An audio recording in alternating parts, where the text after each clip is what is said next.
Just walking out of the town of Boulder City. Long weekend, long and expensive stay. Almost 3 full days. Surge in weekend prices for the hotels. Had to stay for logistical issues. And mostly just wait for the post office to open on Monday. But I'm back on trail now, finally heading south. About to start my walk, roughly parallel to the Colorado River.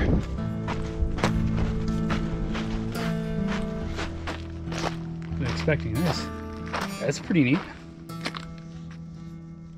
Cool.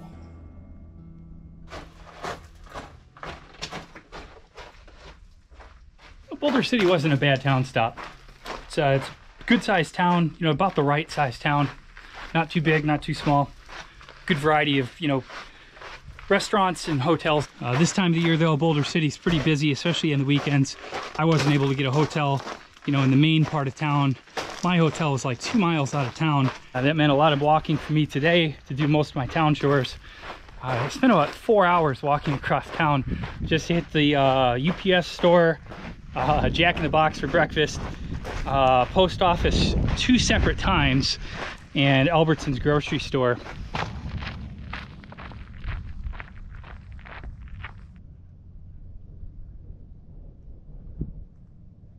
And this all here is Lake Mead, and then down this canyon here is the Hoover Dam.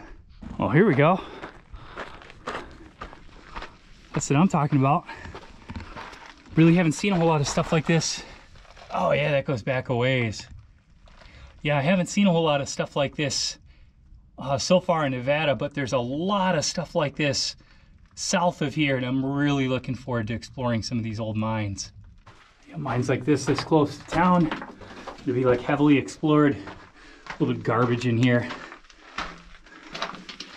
And in fact, you can tell somebody, probably a homeless person, sleeps in here.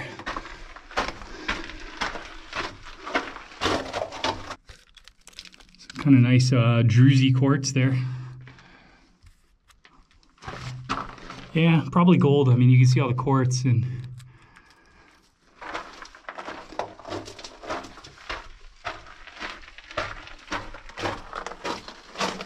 bottles of water. That's it, dead end. Not a very big mine.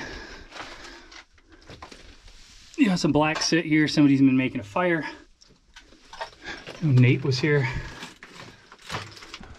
That's always the cool part about walking onto these mines. It's following that shaft of light coming through from the entrance.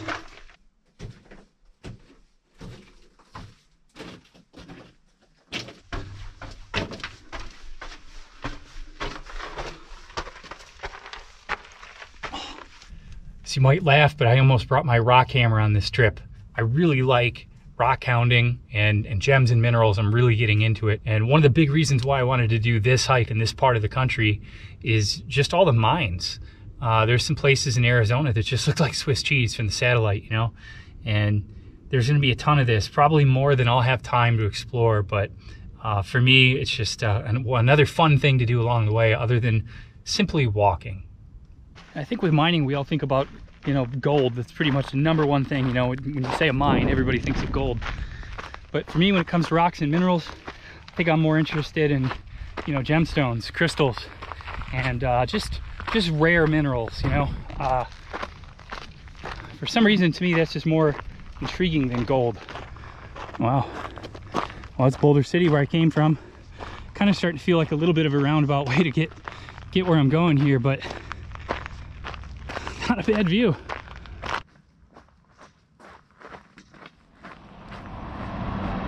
Kind of a weird vantage point. Really used to being above a freeway like this. This is the Gold Strike Hot Springs Trailhead. It's a pretty popular spot these days. Hard to believe there's an amazing hot spring below this highway overpass.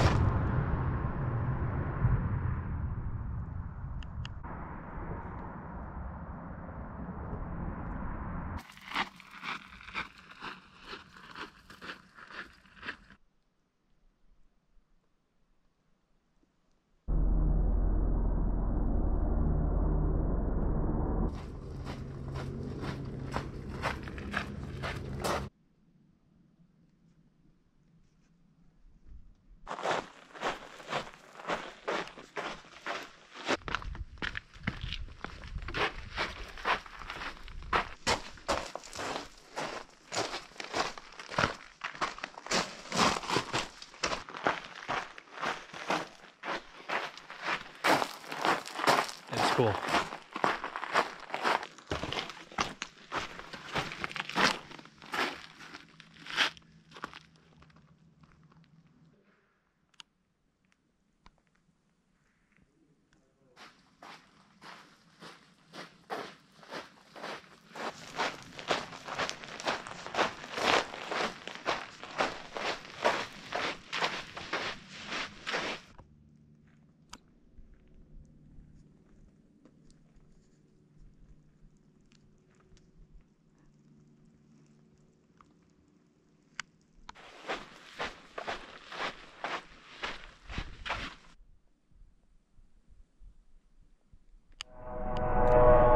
And these helicopter tours are just non-stop. It's like every 10 minutes there's a helicopter flying overhead.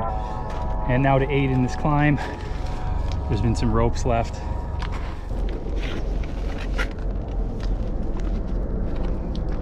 Oh, yeah, and you can see people with like chiseled little steps in here too.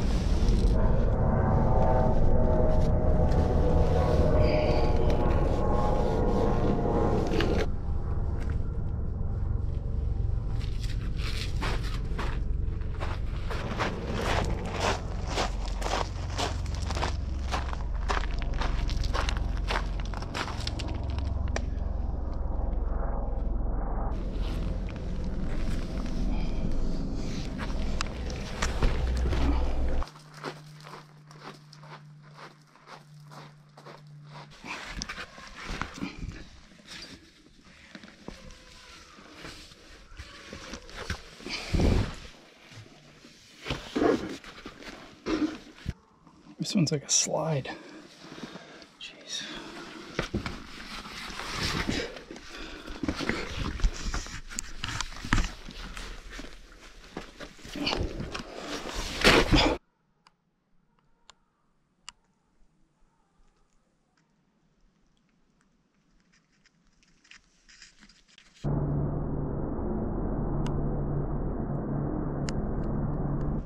I'll get pretty close to Hot Spring now. You see the source of it. Yeah, it's nice and warm.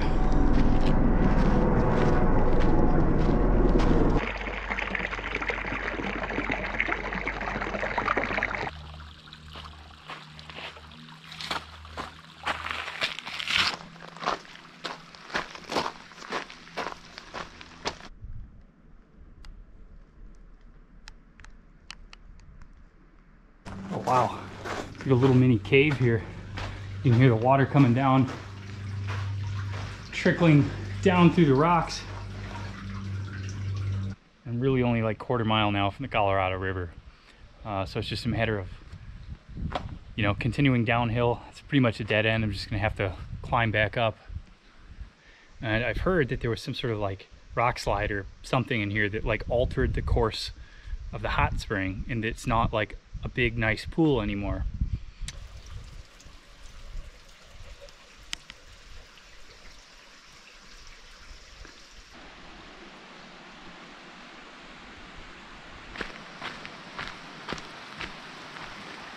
Oh wow, it's getting pretty cool now.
The mini waterfall. It's a pretty amazing place.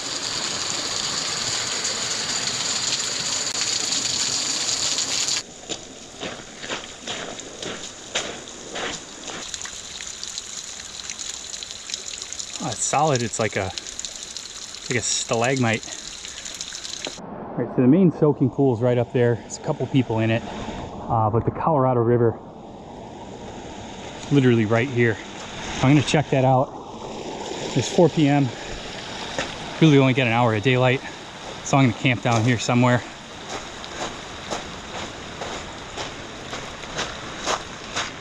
I should have this thing all to myself tonight. Wow. Wow.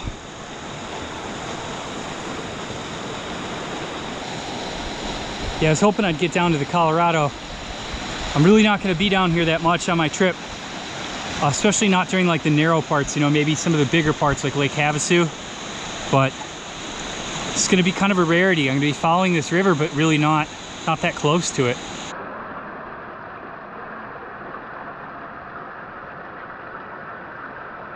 Well, I got my camp set up right on the Colorado River. Everybody left the hot springs. I've got Gold Strike Springs all to myself. Now I think it's time to have a soak.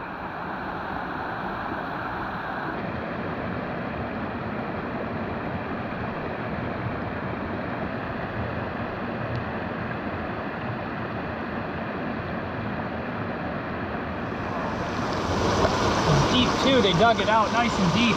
Oh man, this is so nice. Yeah, right. Oh man.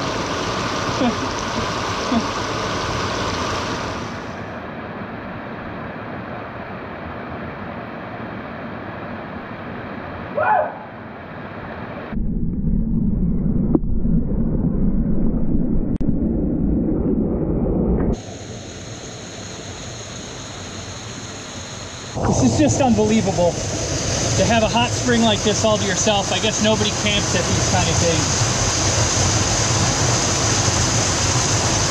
In a desert hike too, you know.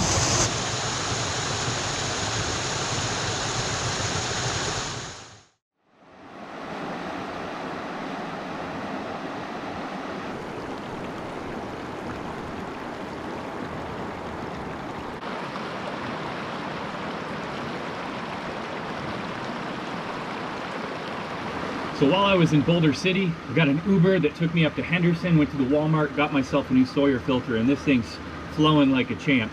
And it's a good thing too, I've got a lot of water to filter. I'm gonna fill up with my max capacity here. I'm gonna take at least 8 liters with me.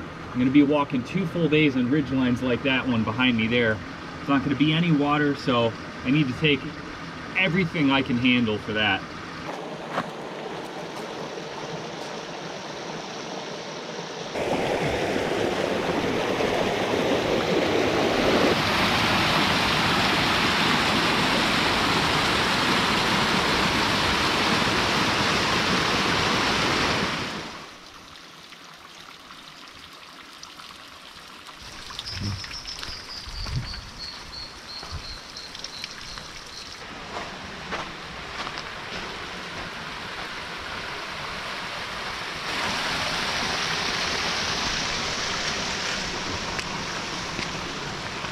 And as it got dark last night, a couple reached the Colorado River there, right where I was camping.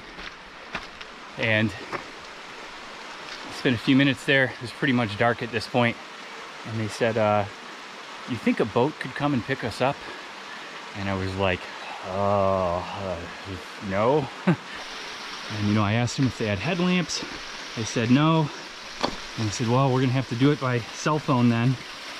And you can kind of see the terrain that they would have had to traverse in the dark. And this stuff is really slippery once you get your shoes wet, and your shoes will be wet walking this trail.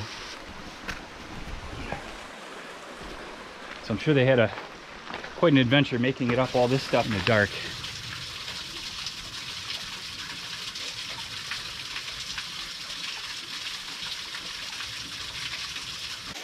Oh man, this stuff is just so slippery once your feet get wet. And mine are wet. Whoa. Yeah.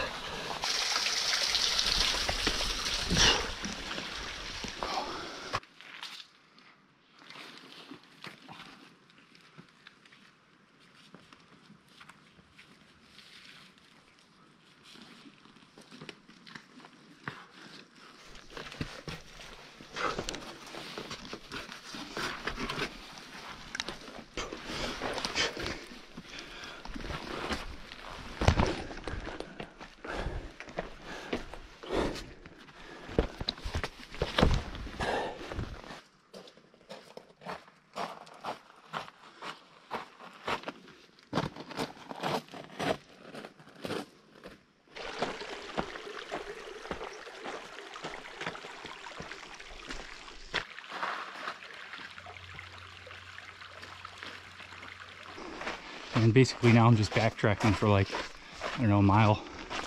I get to another side canyon, which I'm going to take that, and it will allow me to gain the ridge and continue on my southerly trajectory.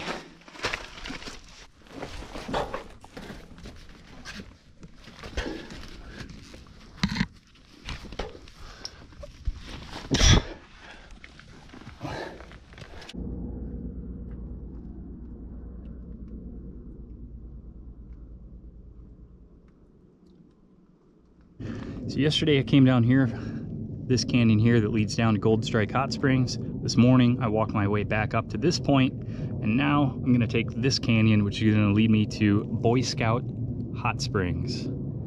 Probably not going to go down to the hot springs. There's a 350-foot rappel that's required to reach it. This is just going to get me up to the ridge line, and I'm going to follow that for like 2 days.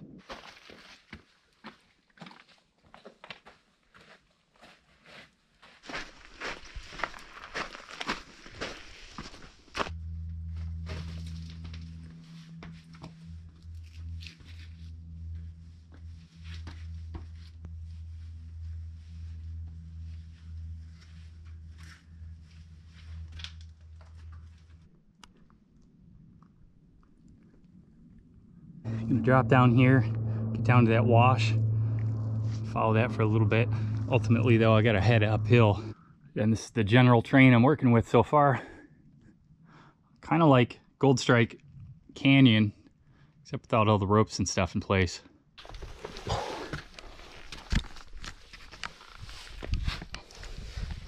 This stuff is slick.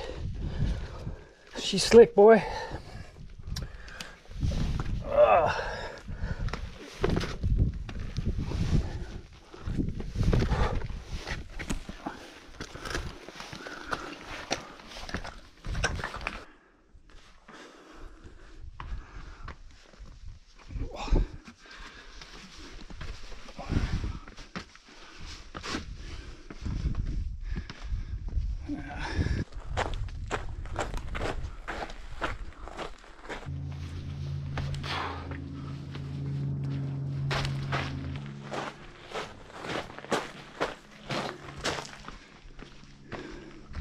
A little side canyon here. Oh wow, this is pretty cool. The rock spire there kind of framed up.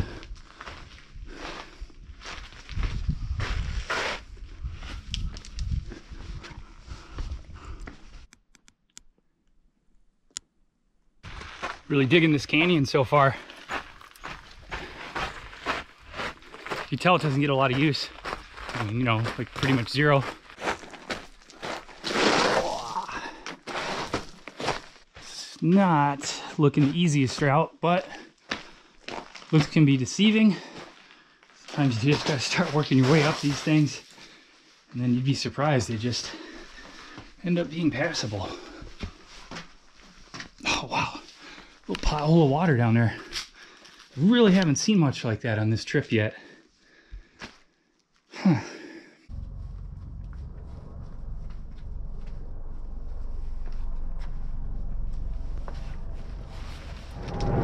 Oh man, these helicopters are just getting annoying. It's like 5 now in the past few minutes.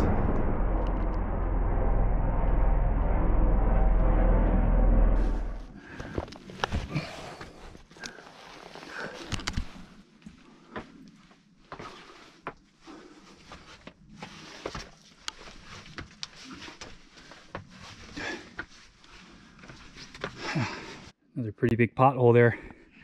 That's the kind you can almost be certain that there's some dead animals in. You can just kind of see the way the edges are. You know, if something fell in, there's just no way it would get out. This washer's getting a little thick now. More thorn bushes.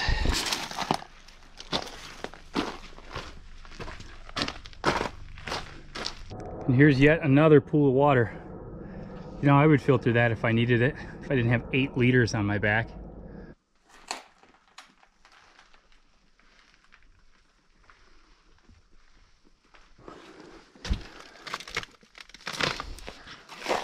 Whoa. Ow, ow, ow. Jesus. Ow. Oh man, that one got me. Another pour off there. That one was a bit of a challenge to climb up. Definitely with the backpack on. And then you walk 20 feet. And then there's another one. But I'm almost at the top of this little thing. At least there's decent footholds on this one. The angle of it's not quite vertical. Footholds, but where's the handholds?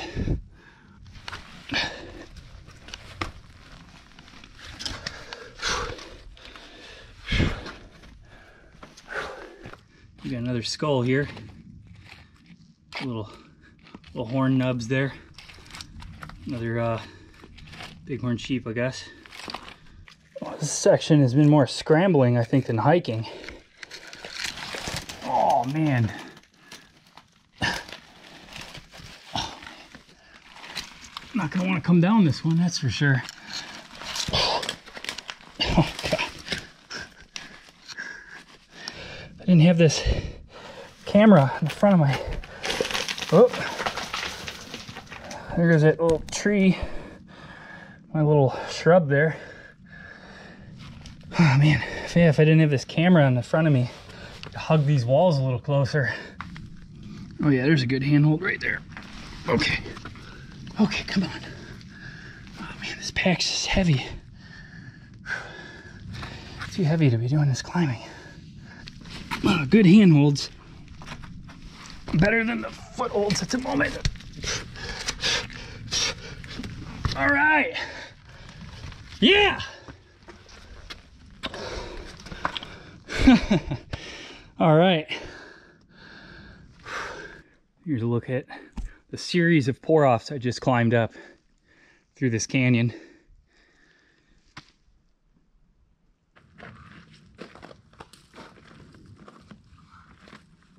Now that I've climbed up some elevation, got a pretty good view of Hoover Dam. Man, that is cool. And that's Gold Strike Mountain. And what I'm trying to do now is just work my way around it and continue on the other side.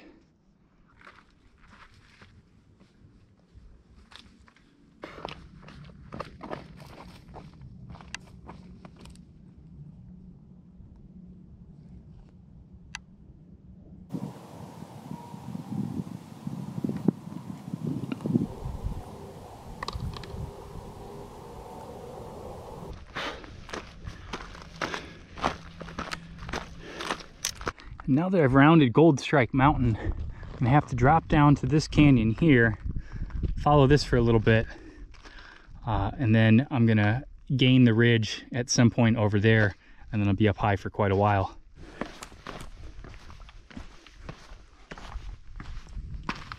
I'm gonna walk around this one.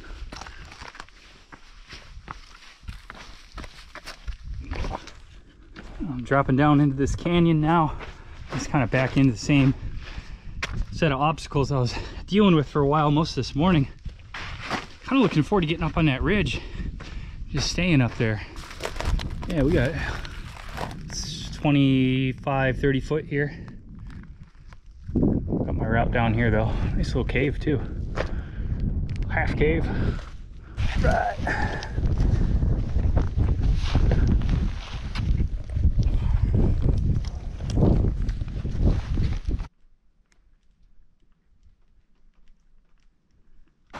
And all this now is the Black Canyon Wilderness.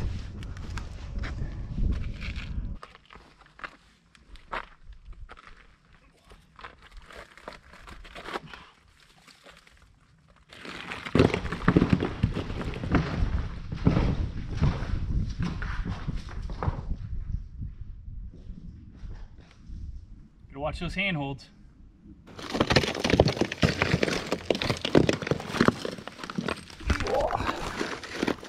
Besides the loose stuff, it's really not that bad.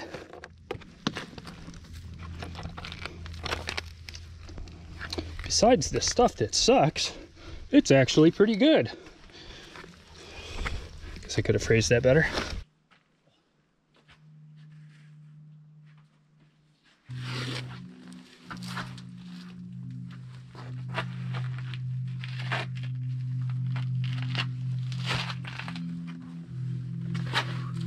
Couple of legs, a couple of hooves, you know, so if you think you're having a bad day, just remember it could always be worse.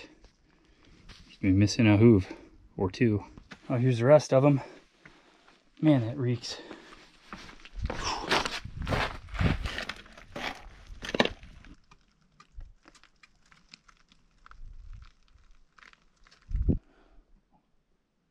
No, this one doesn't really have any easy way to climb down. It's basically just a slide, like a chute. I've been pretty lucky so far. Anytime I've hit a pour off that just didn't really want to climb down or slide down, there's been some sort of alternate route to kind of bypass it.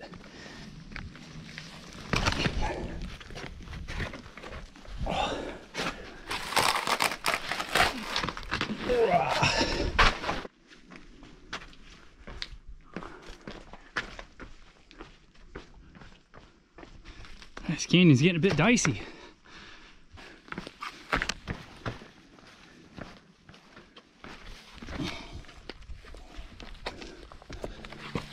Just had a little slip and fall accident back there. I fell backwards on a rock that moved out from underneath my feet. Fell backwards and kind of whacked my elbow like directly on a big boulder.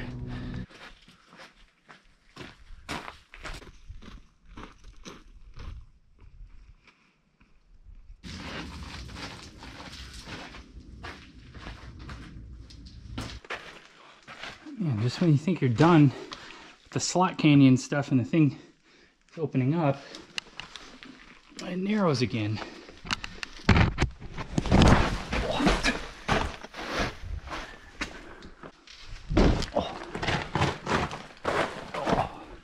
Pretty cool though, geez.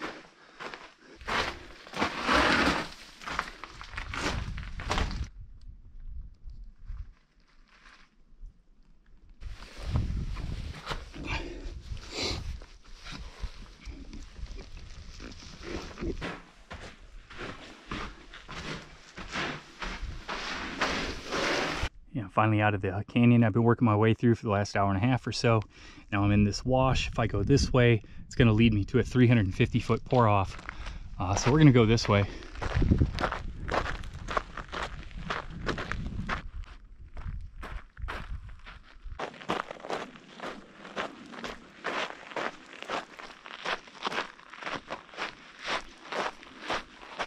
Wow, what's a cool wash.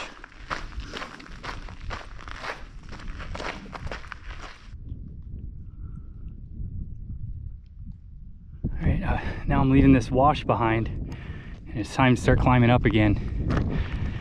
The wash was easy walking for maybe about a mile. But, you know, now I'm off trail again and climbing.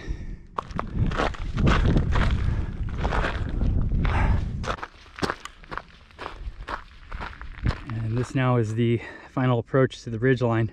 I'm gonna have to work my way up there.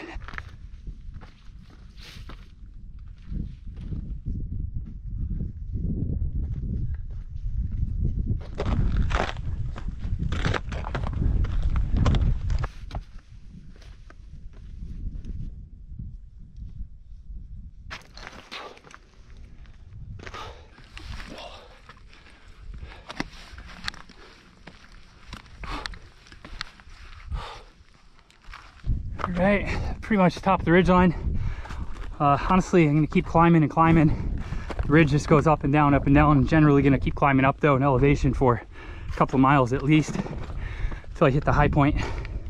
This is just a pretty wicked landscape now. It's barren and rocky and beautiful. There's something about emptiness and desolation that just gets me. Just looking out, you know, into a sea of nothing. And there you are, standing right in the middle of it.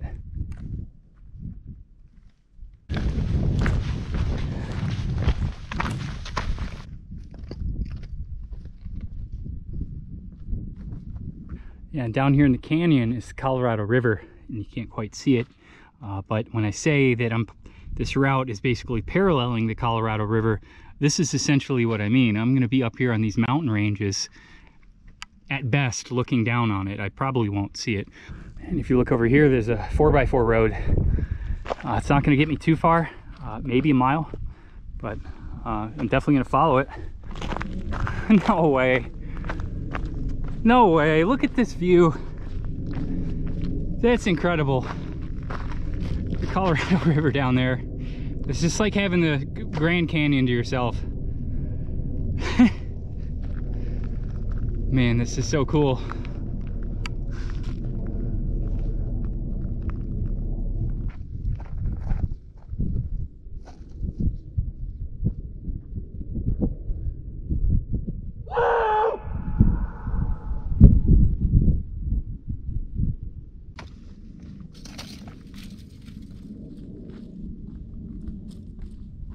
I'm just walking along here and there's this desert tortoise. I've never seen a live one.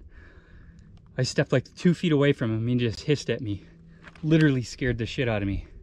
I thought it was a rattlesnake at first. That is cool to see. Those are super rare.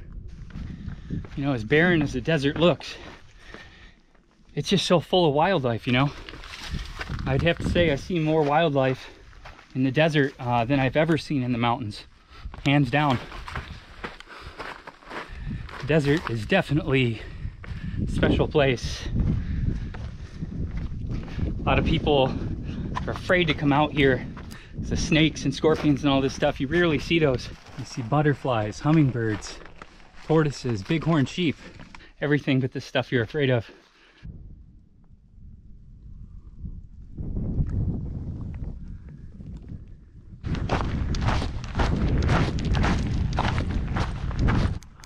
And look what we got here. Abandoned four-wheeler. Quick, destroy the evidence. Set her on fire. Let's take this thing for a spin. Whew. Or not. Good thing I got my tetanus shot before the CDT.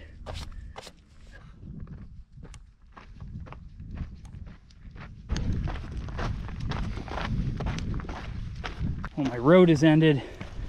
Now it's just a sea of small rocks and boulders. So I got an hour left of daylight. Getting really hungry, really thirsty. Trying to conserve my water. You know, I don't think I'm gonna make it to my water cache tomorrow like I'd hoped. So that up there is the high point, the Black Canyon Wilderness. It's not all that far away, so I think I'm gonna go for it.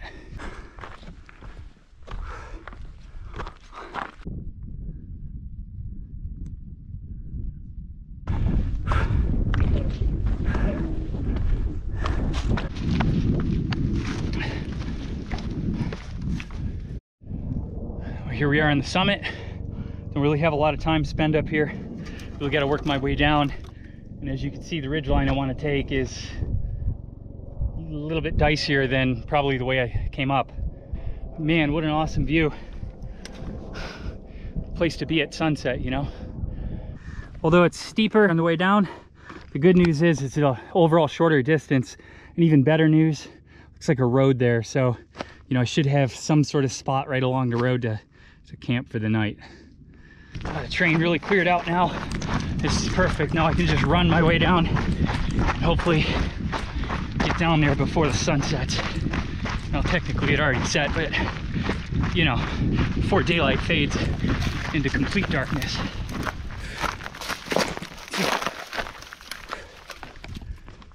All right, made it down to the power lines. Get some nice flat clear areas here. I guess I'll just have the hum of the power lines tonight to help me sleep.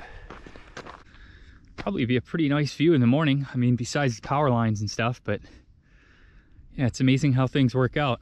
You know, they say the trail provides, and I think that couldn't be further from the truth.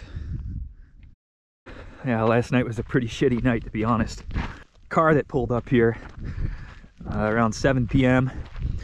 and kind of wanted to park here. The guy was just here. I had to shine my headlight on him. And then he drives away and he drives down this road down here, and he's down there for about 2 hours firing off a bunch of rounds. And he gets tired of that, comes back up here, and then he starts driving by. And then, you know, he knows I'm here because he drove past me earlier. He gets to about, you know, 100 feet past the tent, slams on the brakes, puts it in reverse really quick, goes back over here, and he's like 20 feet from my tent. And I'm getting a little concerned now at this point. The guy's got a gun. Anyway, so I shine my light on him, and then he leaves. So it's a bit bizarre. Well, it was about midnight, I guess. Another vehicle pulled up, and shined my light on him, and then, you know, he continued on down there. So from now on, I'm really going to try my hardest to just not camp by any kind of road or anything. You know, these are not the kind of people I want to be anywhere near in the middle of the night, you know. So I'm all packed up, ready to go, and I look over here, and I notice half a Gatorade bottle. I think most people would look at this and say, no way, I'm not drinking an open Gatorade bottle that I just found on the ground in the middle of the desert.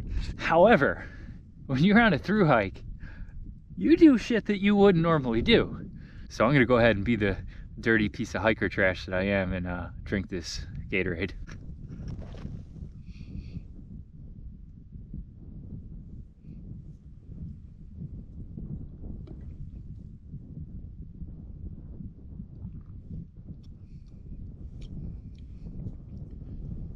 Now I'm all hopped up on those electrolytes.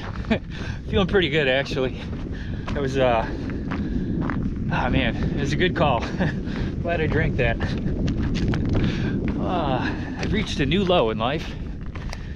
Anyways, this was the end of the Black Canyon Wilderness. And now on this side of the road, I begin the Eldorado Wilderness. And the name Eldorado is reference to the lost city of gold. Of course, there's no lost city of gold here in Nevada. But they did find a lot of gold between here and the town of Nelson. It's basically where my water cache is, just outside of, it's a ghost town now, ghost town of Nelson. And now it's time to climb, gain this ridgeline, and walk this for several miles.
Of course, the sheep path takes the edge. They don't mind the exposure. That's slippery too. Probably safer taking the rocks. In fact, I know it's safer. Ooh. So the rocks move.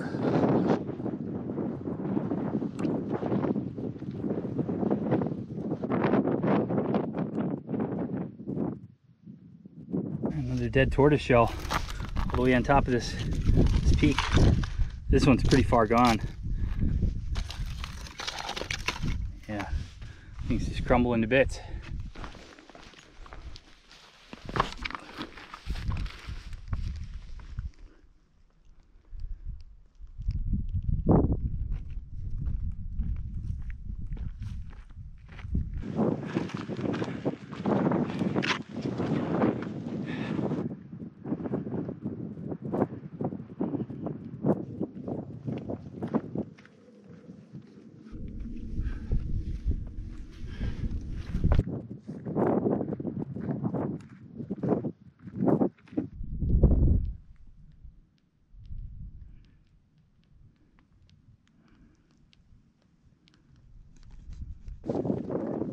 Here's a snake, totally non-poisonous. No idea what he is. He seems pretty happy just hanging out there in the sun. So I've dropped down off the top of the ridgeline. I'm kind of contouring around the hillside here. I'm just going to keep my elevation here, go up and over that little saddle, drop down on the other side, hit the canyon. I don't know if this is just, you know, a unique spot here with the weather, you know, just happens to be the exact right climate, or if it's the start of a, you know, a larger transition. And after all, this is the Mojave-Sonoran Trail, where the deserts will transition from the Mojave desert environment to the Sonoran desert environment.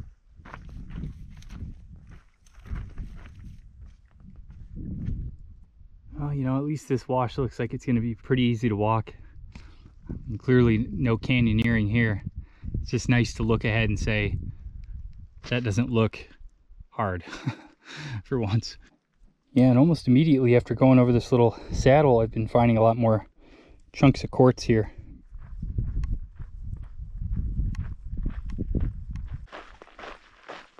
Down in this wash now, the walking is really easy. This is good news. I can make best time I can to my next water source.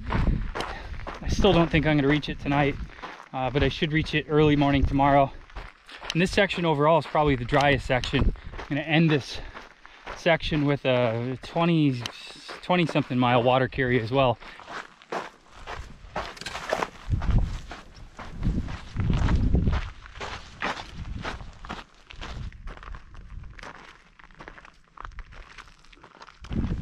There's another tarantula. That's the second one I've seen now.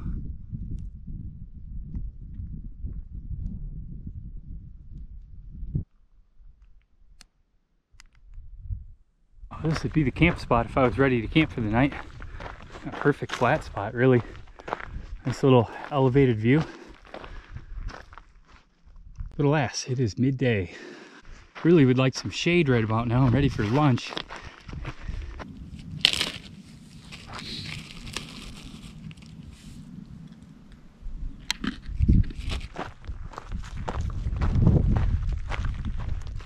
And up there in the hills, there is a spring there marked on the map. It's named Forlorn Hope Spring. Forlorn Hope Spring. So with a name like that, it doesn't sound very promising, you know. There's a little barrel here, a little tank. Of course, it's dry. Wasn't expecting anything less out of this. But you know, hardware's here. At some point, there was some sort of, you know, pipe running up here. So this is what I don't get. Riddle me this. If this spring once had water when they discovered it, why would they name it something like Forlorn Hope Spring, right? So on the flip side, if it didn't have water, why would it, how would you even know it was a spring? It's kind of confusing. And this spring really was worth checking because I would have had to climb up this elevation anyway to reach this pass. Let's see what we have over this pass. Oh wow, actually, that's really nice. Pretty jagged peaks there. I like that.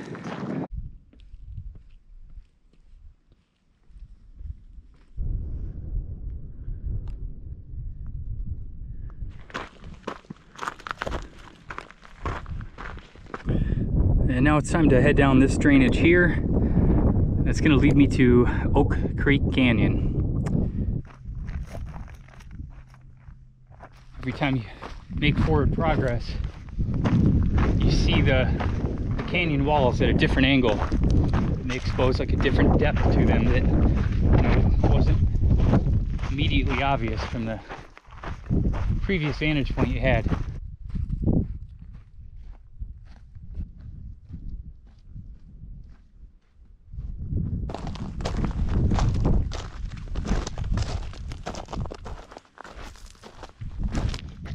Gotta say, this canyon has some real character and personality to it. You can really tell this area gets very little traffic.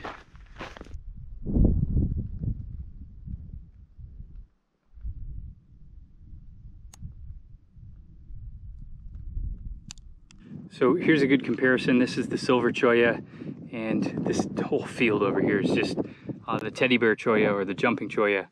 And you can really see the difference. This is like a thinner, lankier type of cactus here, whereas this one's just, I don't know, a little bushier. You really got to watch it around here. I mean, it's no joke. These things are extremely painful, and the barbs are everywhere. You know, you're walking around in the ground, it's really easy to just kick one like that and, you know, have that right between your toes. Forget about it. Literally like walking through a minefield. And thankfully these cactuses only want to grow in this specific canyon. No problem for me. The canyon I'm walking here looks totally free. Well, not totally free, but 95% more free of cactus than this one.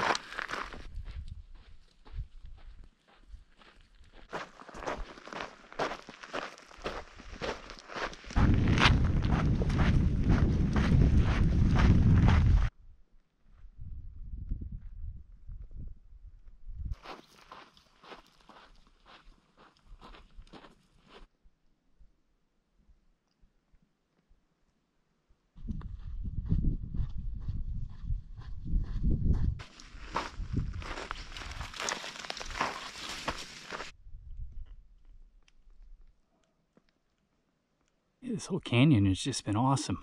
Oak Creek Canyon. Just incredible.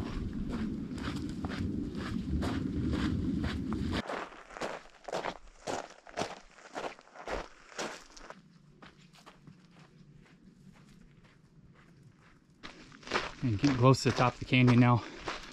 There's a lot more boulders. And the wash has kind of turned into a little bit more of a scramble. Here, running low on daylight again, and now I found myself in the hardest part of the canyon.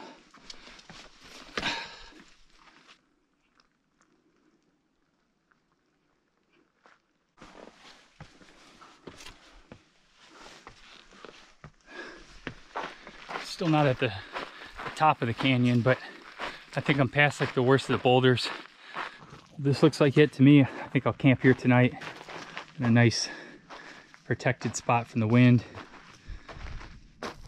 Yeah, this will do.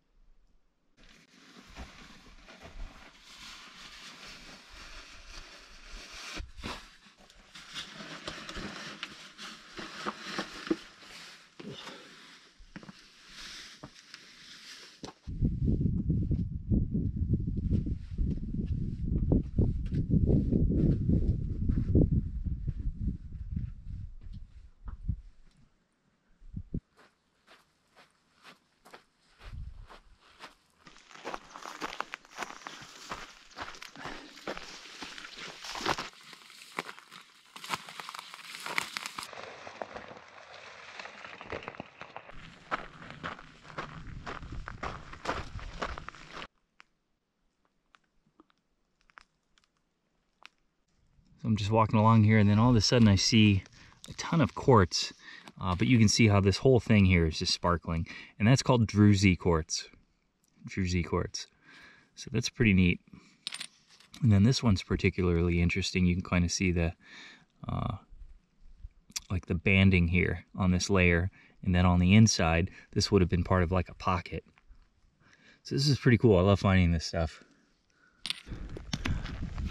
And when you just see one area of a hillside just littered with, you know, quartz or, you know, whatever other mineral like this, it means there's something larger nearby. There's some larger pocket here somewhere. I mean, wow, look at this. So if I had the time, what I would be doing would be to investigate further and just try and find the source where all this stuff is coming from. Start poking around, maybe follow it uphill a little bit, and find out where it's coming from, and then that's going to be like your best source of finding the really good stuff.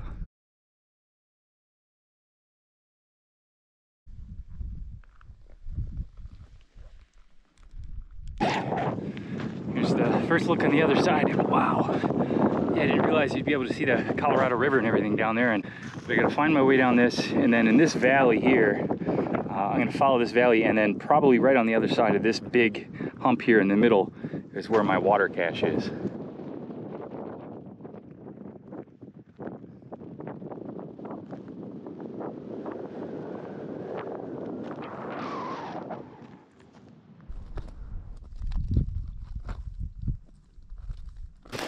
It's just laughable to think I even considered doing this, you know, last night.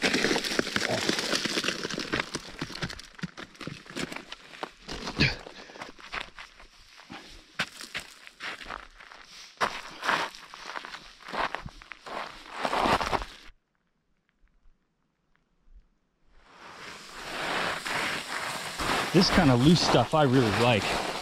I'm actually quite comfortable on this type of loose scree. And I've literally skied down entire mountains doing just what I'm doing right now. Just as long as it's not sitting on top of hard packed soil. And this type of rock here, you can see you got like just this little nodule here, but this rock is really crumbly, right? So I'm pulling off. I just pulled off a big chunk, smashed it on the ground, and then one of the nodules just popped out, and I'm left with this little geode looking thing here. And now as I'm dropping down lower in the canyon, I've got a choice: stay left or stay right. Yeah, left side's got a nice size pour off there. I can't even tell how tall that one is, so I think that makes the decision a little bit easier. Stay to the right. You've got like these little nodules here. I'm not exactly sure what they are. Some nice texture to this. Yeah, pretty neat. Look at that.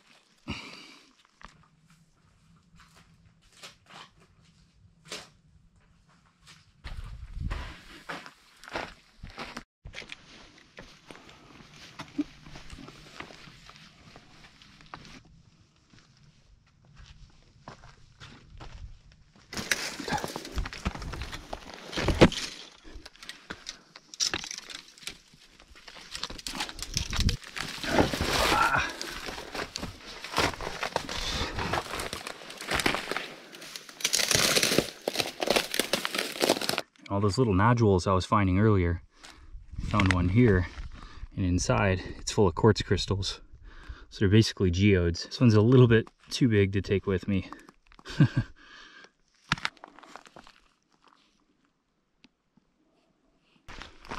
Well, I'm down off the hillside into the main wash. Just gotta work my way through this for a little bit and then get to that water cache. And I can see the area I cached my water from here. If you look up at that big rock right there, just to the right of that, there's a little mini looking cave. And then there's another smaller cave that's out of sight where I hid the water. So I gotta climb up that hill and get to it.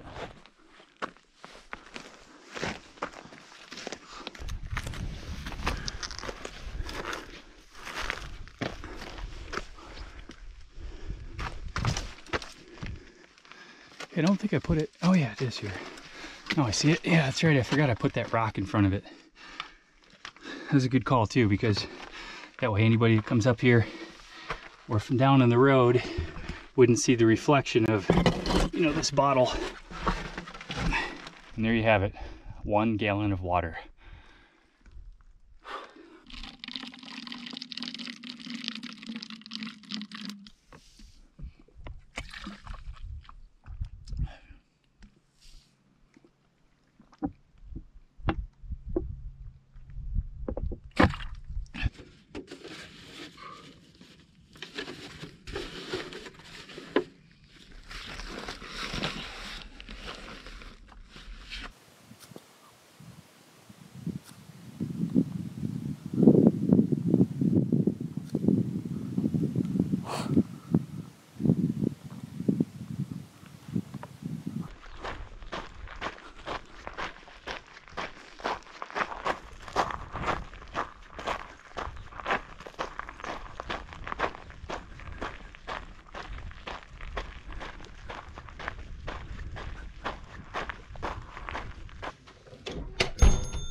just had a nice little stop at the Nelson Ghost Town.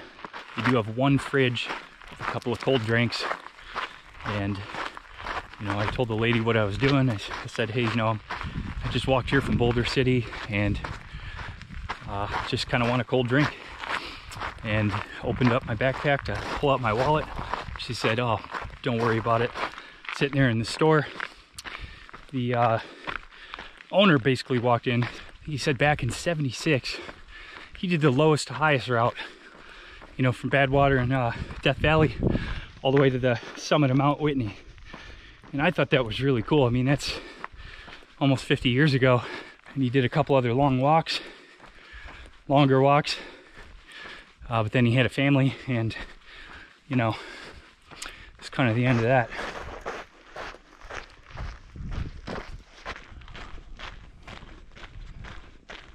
And up there, there's some tail links from a mine. You know, a lot of this stuff was gold, which, you know, for me as a hiker without any tools or anything with me is pretty much useless. You're not going to go up in the tailings and find anything worth keeping. You're not going to, you know, find any nuggets of gold. And every time I see this Cholla now, for whatever reason, I keep thinking of the Chia Pet song. Cholla. Just add water and you can grow your own Cholla Pet.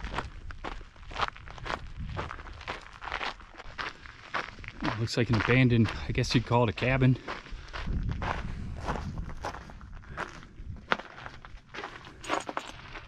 Gladiator Corp.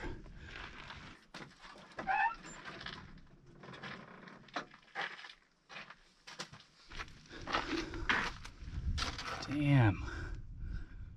She's looking rough. This is a fixer-upper. Yeah, I don't know, in today's market, this thing might be a hot commodity. And of course, the bed is just filled with Cholla balls. Those are little balls that come off the Cholla plant. Now that is a nightmare. A bed of Cholla balls.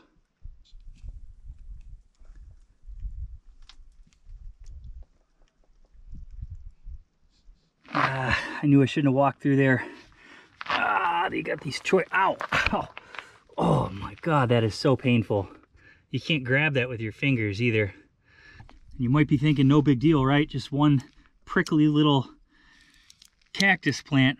But if you get enough of these stuck in you, they have an enzyme that causes an allergic reaction. And these things are incredibly painful. They have barbs on the other end too. That's what makes them so hard to remove. Oh, man.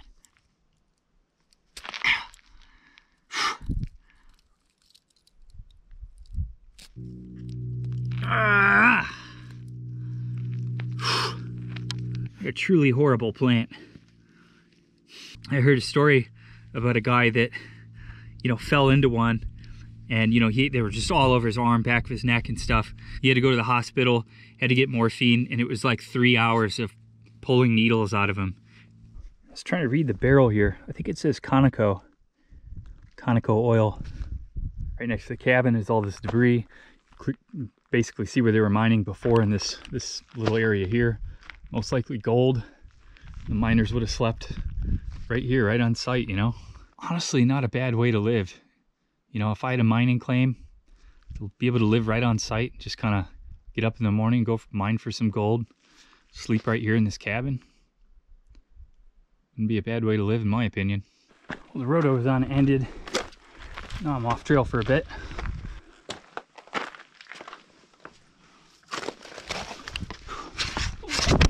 Oh, shit. Slip and fall accident there.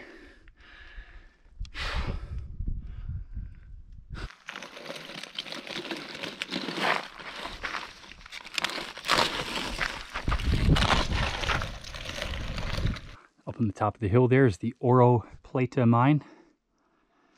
You can see this ore chute here. They would have dumped ore down this into carts and carted it away in this road. Oh wow, and there's actually a small spring here. Very small. These bees got dibs on that. I am going to keep my distance from those guys. And this is the entrance to the Phoenix Belmont mine.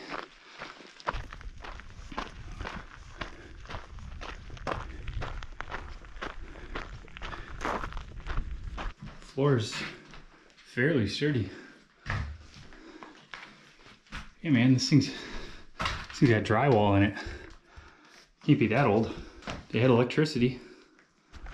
Oh, here you go, nice elevated view of the Colorado River down there. That's pretty cool.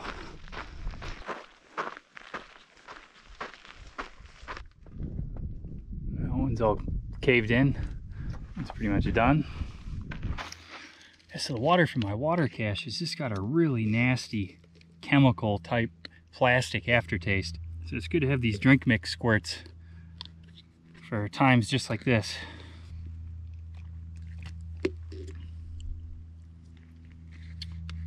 It took care of like 95% of it. There's still kind of a weird aftertaste, but a lot better than what it was.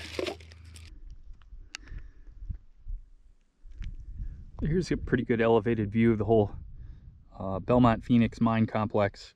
This is the pile of tailings. This is all the stuff that would have come out of the mine.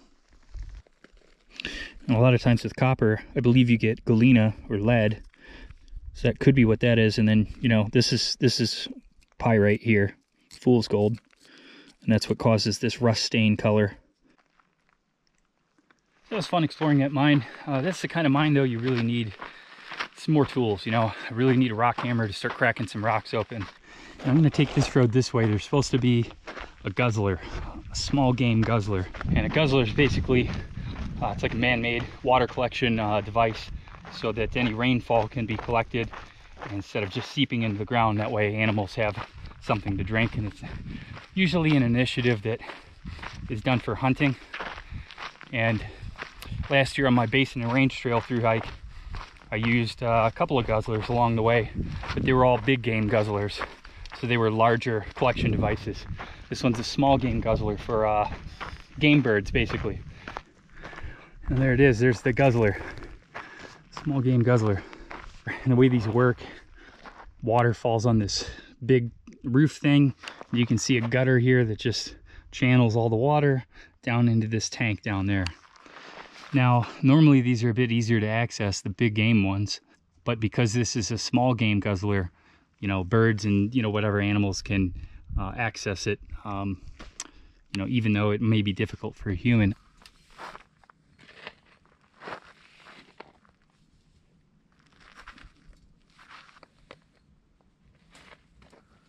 All right, so I think there is some water. This may be a couple inches of water. So I think it'll work. Now it's just a matter of getting that water. But I've got an idea.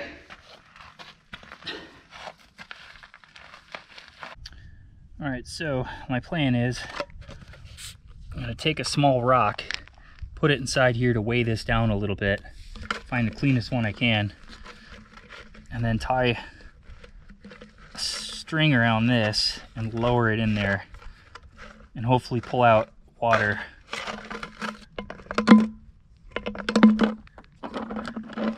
The problem is you got to give it enough weight so that it sinks in the water.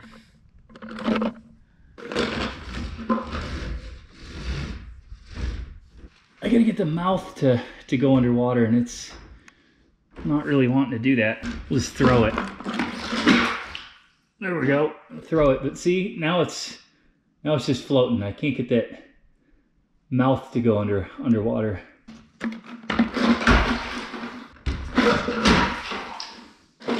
The problem is the water is going to be nasty then when I filter it because of all the stupid rocks in there. This plan is fraught with many downfalls.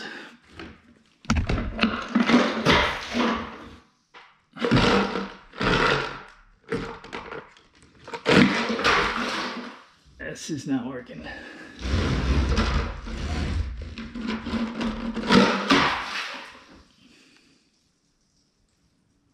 Now it's working. I guess it just takes the right touch on that toss.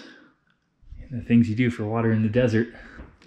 You got pretty much a full bottle now, I think. Oh, okay, shit. Now half of it's gonna come out as I take it up. That's what I got out of it. Got that much water. You know, the water's actually fairly clear.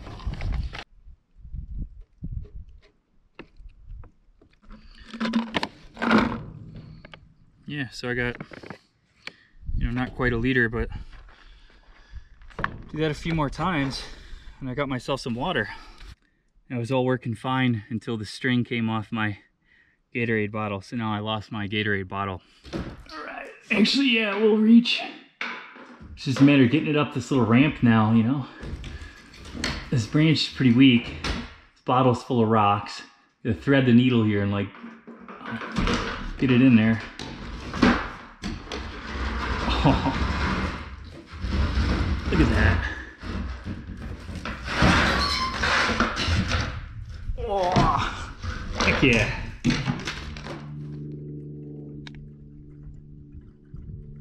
Man, what an ordeal for 2 liters of water. And progress on this route is just so slow. I'm struggling to get 15 to 17 miles a day. Got 17 last few days, and man, it was a lot of work. Lack of daylight, challenging terrain, and then stuff like this water source. It's just really time consuming to be taking that long just to collect a few liters of water.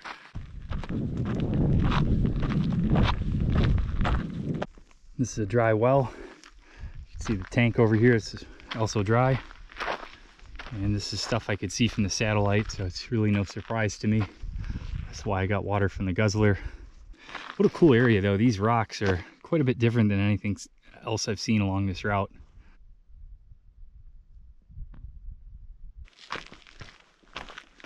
And this is the beginning of the Ireteba Peaks Wilderness area, the Ireteba Peaks Mountains. My original plan was to just walk the ridgeline at that, but as slow as this route has been going, I just can't afford to be going as slow as I'm going. I really need to reach Searchlight by tomorrow. I've got post office to reach, and the larger goal, I just really need to finish this route by Christmas. I'm going to take a lower route just kind of along the base of these mountains, and I think it's going to be a mix of off-trail and just some road walking.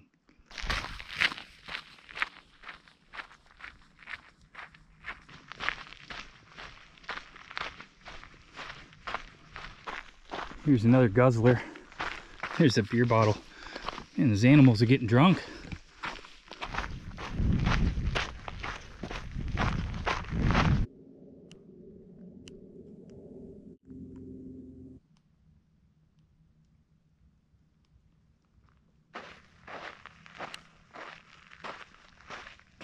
In the moment I don't feel too bad about missing that ridgeline. I just feel like in the long run, it's going to kind of eat at me a little bit, and in some small way I'll look at myself as an imposter or something for planning something and having the goal and then not achieving it. But the reality is, one, nobody really cares, and two, I think nobody's even going to recognize the fact that I skipped those mountains, and the only person that's going to know is me. But still, I just beat myself up about it, and I don't know why.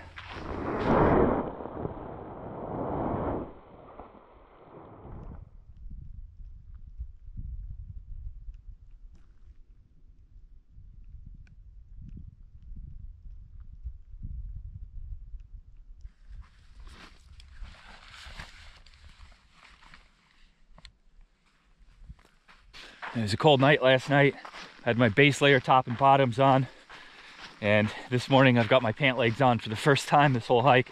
Anyways, I've got about 14 or 15 miles to get into Searchlight, so I should have no problem getting there early afternoon.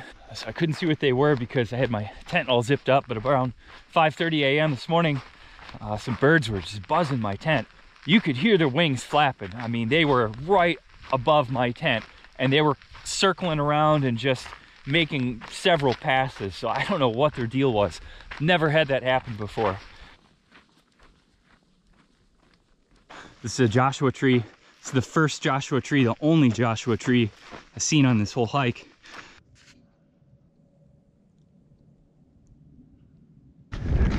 There's actually tons of Joshua trees now. That's pretty cool.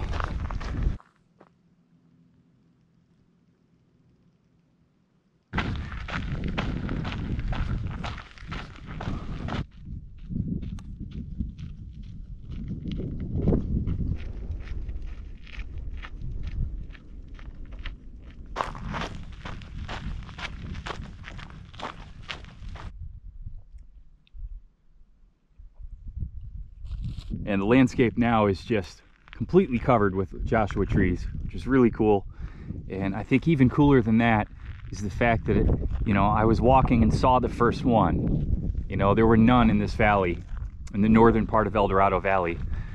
And then the further south you walk, it just becomes more and more populated with these trees. And it's that kind of transition in landscapes that always fascinated me, and it was one of the reasons why I really got into long distance hiking, especially the Continental Divide Trail. I was really interested to see how desert transitions into mountains, from New Mexico to Colorado, and then how the mountains of Colorado transition into the Great Divide Basin in Wyoming and so forth. And this is just a great example, walking along just a flat open desert, and then all of a sudden one lone Joshua tree. I can see the town of Searchlight in the distance now. And then of course, anytime you get close to town, you get a bunch of trash. Some of this was set on fire. It's now Friday at noon. I left Monday at noon, so it's 4 days, basically 3 full days and 2 half days. And basically worked out to be 80 miles for this segment. Now the question is, do I take a 0 or not? First order of business, post office, hotel, cheeseburger.